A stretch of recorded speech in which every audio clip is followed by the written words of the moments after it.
I want some of your brown sugar. I want some of your brown sugar. What up, what up, what up, what up, what up, man? I want to welcome you guys to a new video. Welcome you guys to my channel, Speak Loud and Proud. I am Iko Finesse. It's been a minute. I have not blogged since the beginning of the year. I actually reached my 2 years on testosterone in January, but so much has been going on. I got so much stuff in the works right now. Life. I have not had time to blog. And it's crazy because I shot a blog twice and I never got around to editing it so I can post it. And so much stuff done happened since shooting those blogs that I got to start all the way over. All right, so before I even get into it, man, if you're new to the channel, I created this platform to be a resource community for the trans, a resource platform for the trans community, and to also bring understanding to those on the outside who don't understand the lifestyle we live. All right, I mostly, I've been blogging since I came out as identifying as a trans man. I've done everything so far from top surgery to starting hormones to getting my gender changed legally on my birth certificate, my license, and just overall sharing the experience of everything I've been going through since transitioning, which has been a total altogether of 3 years. I actually did it backwards from most guys. I actually had surgery first and then I started hormones. So like I said, I haven't blogged since my 2-year anniversary of being on hormone replacement. And honestly, I forgot some of the stuff that I said. I should have doubled back and watched. I don't think I really spoke on too much because I hadn't really had any changes as far as I know the newest thing since then was I got in a relationship. If you've been watching my blogs, I've spoken on dating since transitioning and how hard it was with dating. So I got some other things that I want to pitch to you guys, but I really want to chime in on the mental side of transitioning, because a lot of us are so excited when it comes to the changes physically that a lot of us don't think about the things that are going to happen mentally. And I say that because if you've been watching my blogs, through my journey, I've been single. I had surgery, my top surgery done in June of 2019. I was, I had been single for a couple of months. But, I've dated here and there through my journey, but I'm in my first, serious relationship since transitioning. And the mental side, I started noticing things that I didn't think that I would. Being in a relationship as the first relationship, I'm not the female, you know what I'm saying? I'm with a woman, but I'm the man.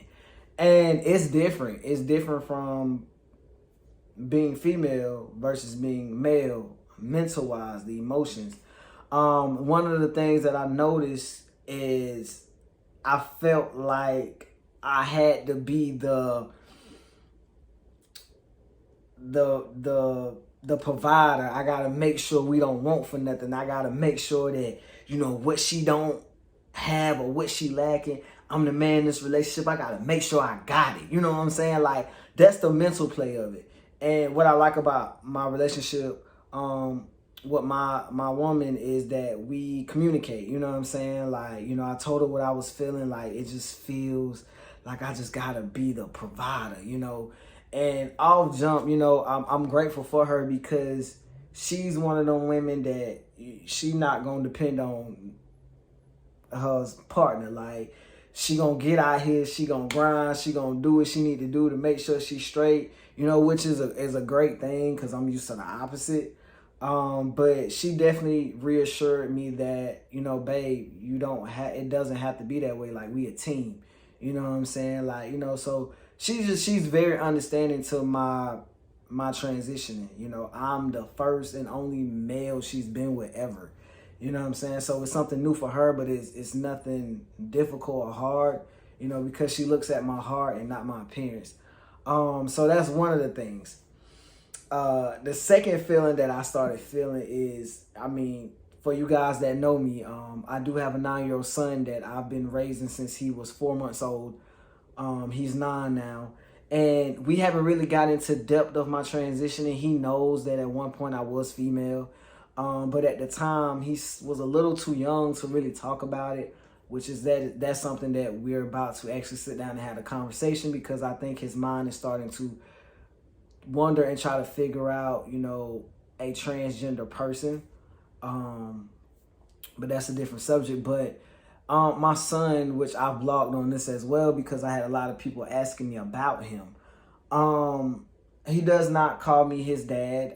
He used to when he was little, when he first started talking, and it was something that we did correct. Because I'm very big on being honest to my son, as you know, while he's in a child's place. So, you know, was definitely taught, you know, of correcting him that, you know, I'm not, well, not that I'm not his father, which, you know, later on he knows that, but he always thought that I was a guy when I wasn't. So we would always try to correct him in that aspect. And he would get so upset. He would get so upset and argue with kids that, you know, that's not a girl, that's a boy, you know.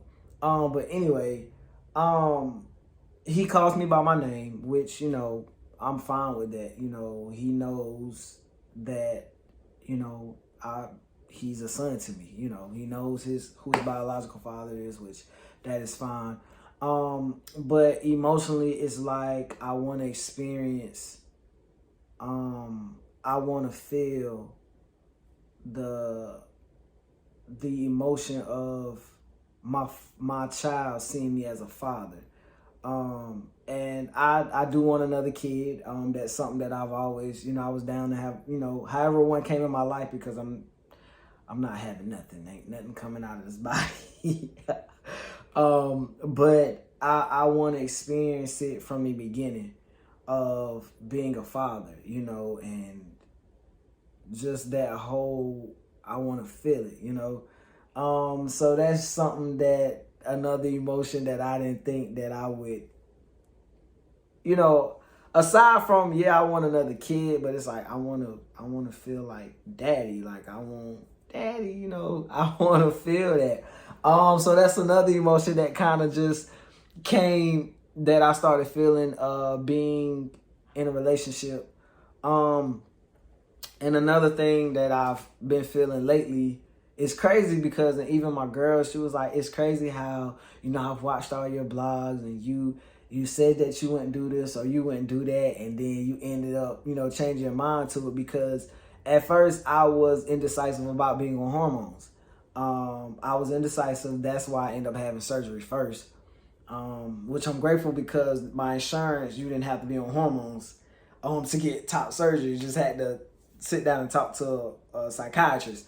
And I ended up getting on hormones like maybe June, July, August, September, October, November, December. I ended up getting on hormones 7 months later after top surgery. But another thing that's been bugging me mentally is bottom. It has nothing to do with the sexual part of, you know, being a man. It's more of the bathroom in public. I've been in situations to where, you know, of course I still have to use a stall.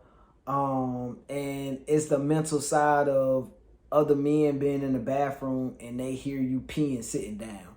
You know what I'm saying? Like, I've tried Packers, you know, they don't work for me. They more of a mess, and I ain't got time to be accidentally peeing on myself in public. I've tried the funnel thing, practicing at home, but who wants to carry around a funnel in their pocket just to piss? Like, it's just it.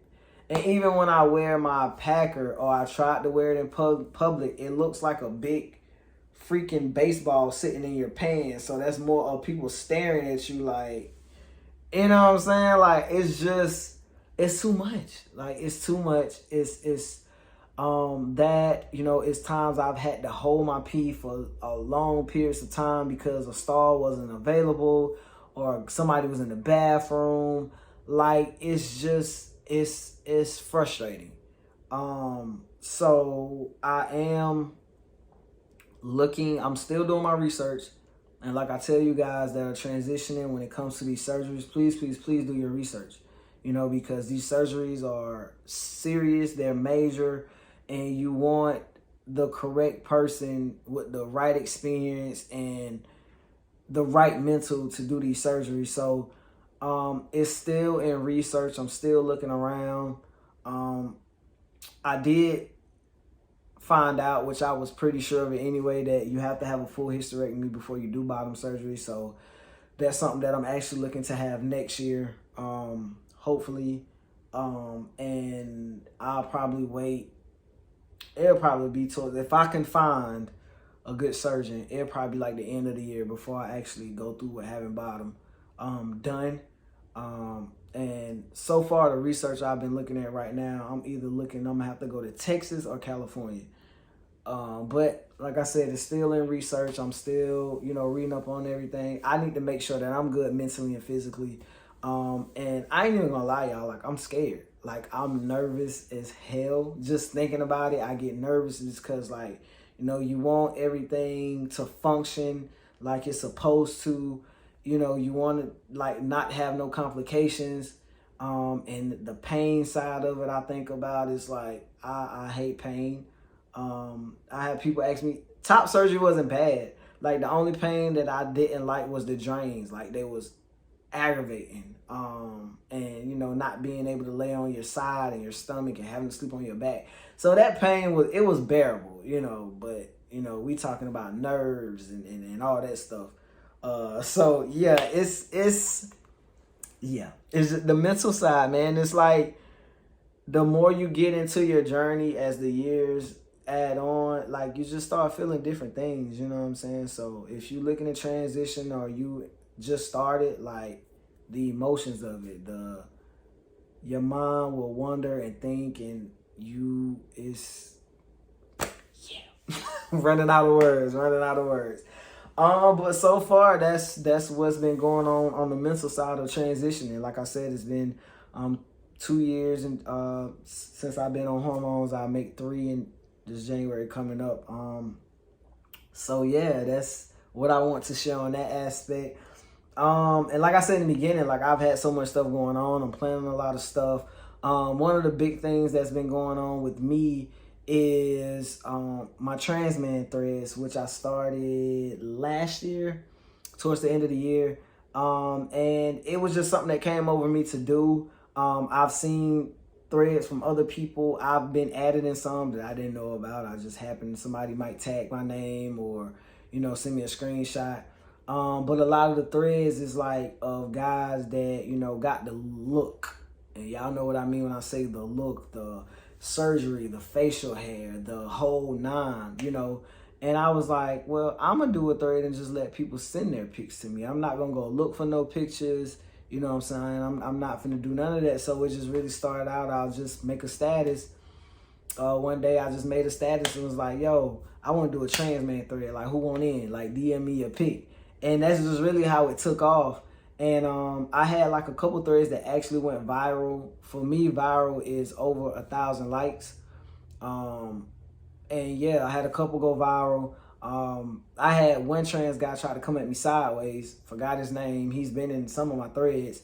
And a screenshot was sent to me that he was talking trash about I don't support heavy set trans guys, that basically I only post guys that have facial hair surgery, which any trans man that's been in my threads knew that was a complete lie. But honestly, all he did was give me exposure, because I did a thread after he made that statement, which I had guys sending their screenshots of, backing me up. Like, yo, bro, like, that ain't the truth. And, that's messed up. And, Aiko supports every trans man, which overall, shout out to the fellas that backed me up 1,000%, because they knew the truth when it comes to me posting these threads, that all you gotta do is send me your pic when I ask for it. That's it, so